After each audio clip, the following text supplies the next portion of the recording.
তো সবাই জানে জাগরেশন নেইমার যদি চাই মানে আশা করি নেইমার নেক্সট বিশ্বকাপটা খেলুক। মোশাররফ ভাই আমি খুব পছন্দ করি মানুষটাকে, মানে তার অ্যাক্টিং তার সব কিছু ভালো লাগে আমার। হ্যাঁ, মোশাররফের কাছে থাকলে না কিছু শেখা যায়। আবার ধরেন যে অনেক সময় নীল আলমগীর ভাই, অপূর্ব ভাই, নিশু ভাই সবার সাথে কাজ করে এক্সপিরিয়েন্স আলহামদুলিল্লাহ আল্লাহ আমাকে দিছে, সৌভাগ্য দিছে। তো সবাই জানে জাগরেশন নেইমার বাদ পড়ছি, খারাপ খেলছি, বাদ হয়েছে শেষ। জঘন্য খেলছি আমরা, দূর এটা নেওয়ার কথা না বলি, খুব খারাপ লাগে। প্রস্তাব আপনি একলাই করবো সর্বপক্ষ থেকে, আর কেউ নাই তো করে নাকি? কোনোভাবেই না। 2002 বা 2000 এরপরে আসলে ব্রাজিল টিমটা নাই, তো আর ভালো লাগে না। এবার কেমন জানি কি হয়েছে জানি, কারণ আমার বার্তা পৌঁছাতে পারবেন কিনা এটা হচ্ছে ফ্যাক্ট।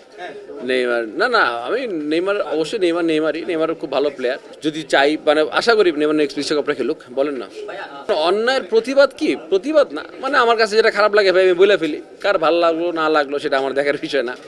হ্যাঁ, খারাপটা বলবো, হ্যাঁ যেটা দুধ সেটা দুধই বলবো, যেটা খারাপ সেটা খারাপই বলবো। এটা আমার নামে জীবনে আসছে না, আপনার কাছে কে বলছে আল্লাহ জানে, আমি জানি না। এটা বানোয়াট এইসব আজেরা প্রস্তুত করে না, বোধহয় ক্যাপশন দেবেন একটা আজেরা ফালতু ক্যাপশন, দেখার জন্য সবাই ভিউ হবে এটার জন্য। এগুলো প্রস্তুত আজেরা প্রস্তাব, এটা সবাই জানে যে আমি অ্যাটলিস্ট আমি হাসি খুশি মানুষ, খুব মজা করি আমি অন সেটে, মানে ক্যামেরার সামনে ক্যামেরার বাইরে সব জায়গায়। মোশাররফ ভাই আমি খুব পছন্দ করি মানুষটাকে, মানে তার অ্যাক্টিং তার সব কিছু ভালো লাগে আমার। হ্যাঁ, মানে মোশাররফের কাছে থাকলে না কিছু শেখা যায়, কিছু না কিছু শেখা যায়।